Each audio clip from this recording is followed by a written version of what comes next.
So wala nakasagka ang sakyanan guys. Apit po ko natumba na banda ang akong motor sa bato.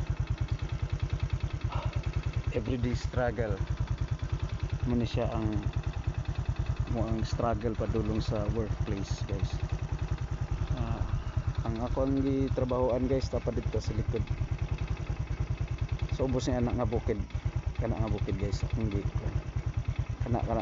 kana nakita din niyo. Adra nga akong gitrabahoan guys. Wala nakasagkang salakyan. Grabe maging lisuda da guys.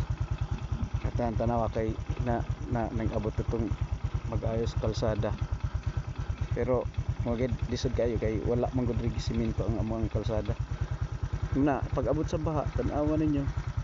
Sira na kay lalo na dito sa ubos guys. Kaso kay di ko makapakita sa inyo. Ako magunita na akong cellphone mag-drive ko sa motor.